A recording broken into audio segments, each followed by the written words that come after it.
सदाशिवसमारम्भां शङ्कराचार्यमध्यमाम् अस्मदाचार्यपर्यन्तां वन्दे गुरुपरम्पराम्.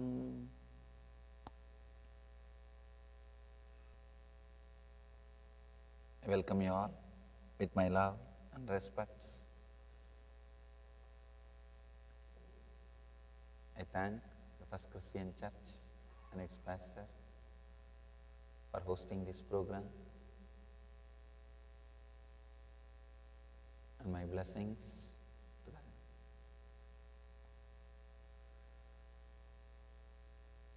Dhyanapitham Oklahoma chapter,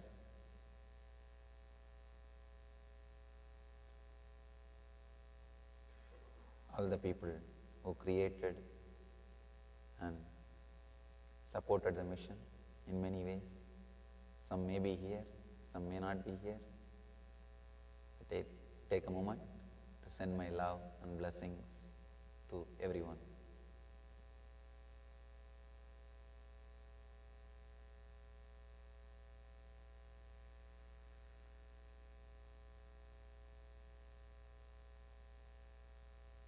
As you all may be aware, this whole trip, this whole tour, I am dedicating it to Patanjali's Yoga Sutras, the father of yoga tradition, one of the oldest spiritual science happened in the planet Earth. I can say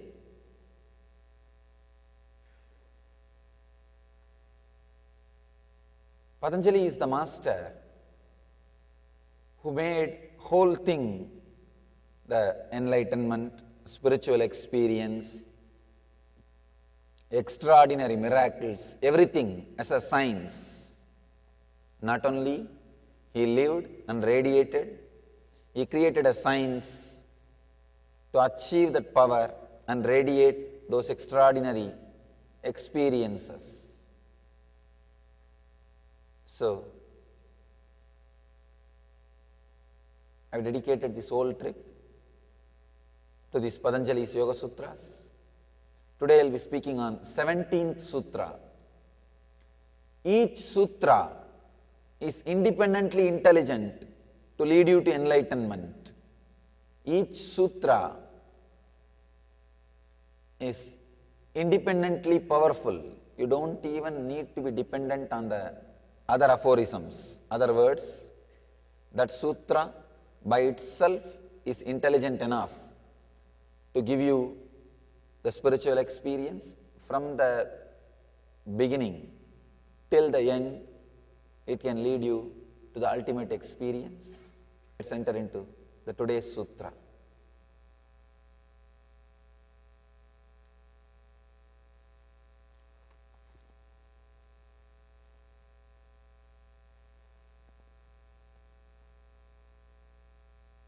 Vitarka, Vichara, Ananda, Asmita, Rupa, Anugamat, Sampranyataha.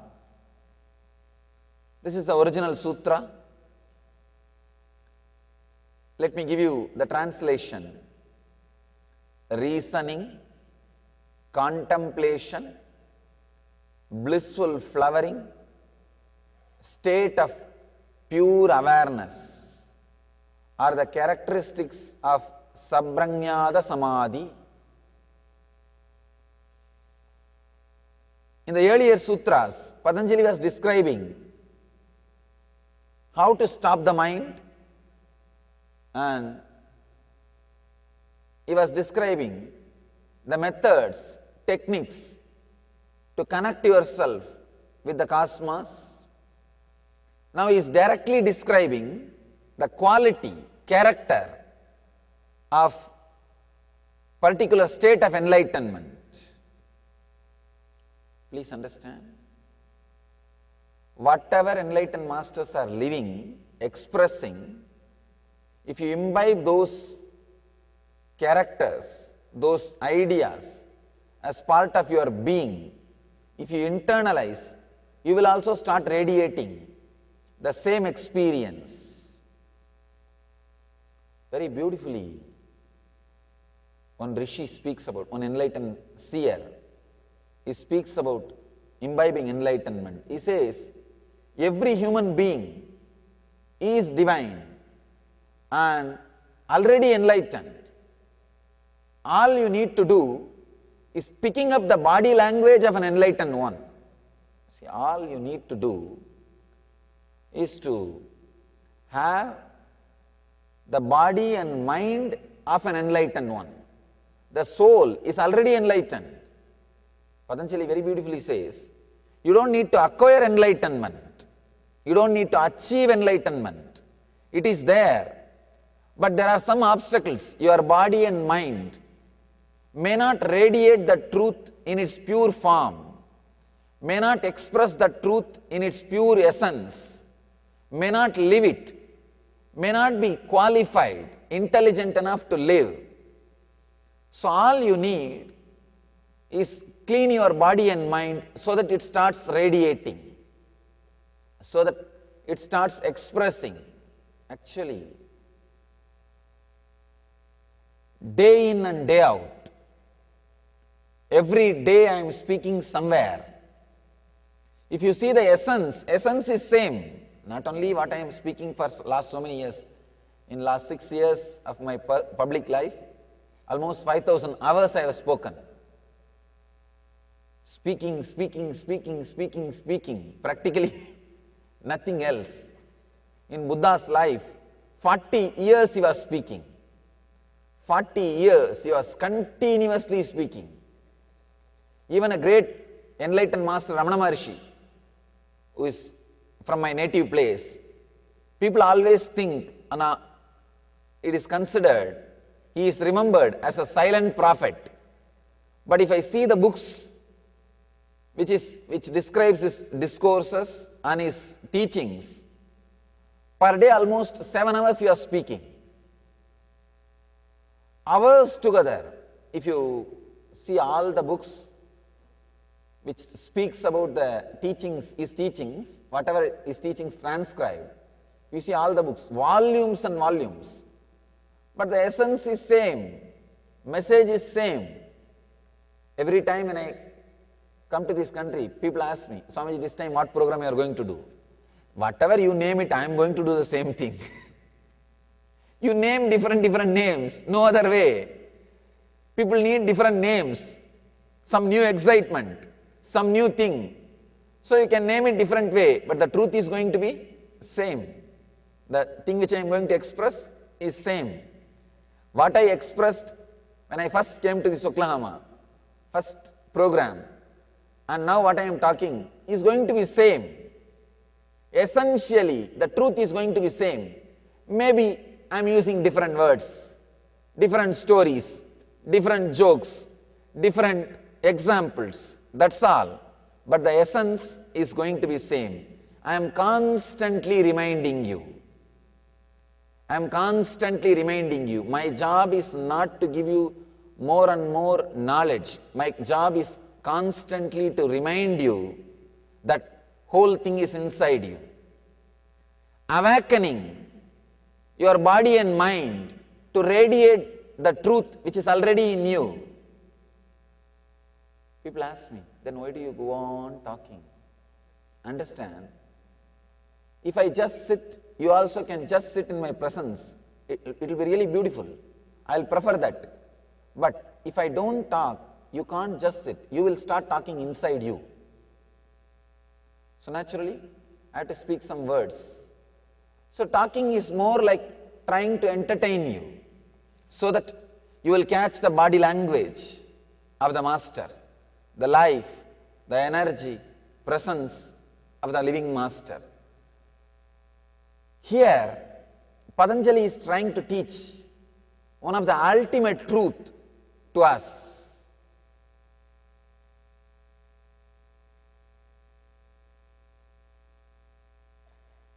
Best thing which can happen to a man is the concept, right concept about your body and mind. Just yesterday I was talking about this subject. What you believe as you, that is all needs to be corrected. Nothing else needs to be corrected. Your lifestyle doesn't need any change. Your habits doesn't need any change. Nothing else needs to be corrected. What you believe as you, only that needs to be altered. See, the essence of the whole spirituality, or the work of all the spiritual leaders, masters, teachers, the essence is giving you the right idea about your being. What you think as you, as your body, or as your mind, or as you, giving you the right idea about what you are. That's all is the essence. Here, Patanjali is trying to give right idea about what you are, what you think as you. If the right idea is created, that's all. Suddenly you see, constantly you are radiating energy. I have seen, because of my experience traveling all over the world, people who continuously believe in ghosts, only they experience ghosts. Not really. People who don't believe, they don't experience. Ghosts don't touch the people who don't believe them. They are very nice people. They don't go to people who don't believe them. Whatever may be you think as your life, you start expressing it.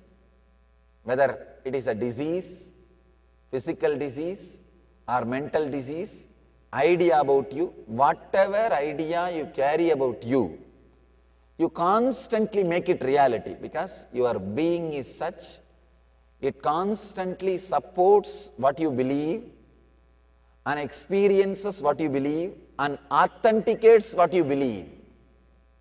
This is, in a way, you create self-confidence. Creating self-confidence is almost like a survival need. Just how you need food to survive, you need confidence on yourself to survive.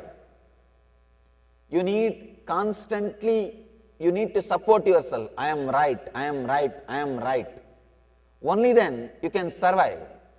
That is why you can see all your actions,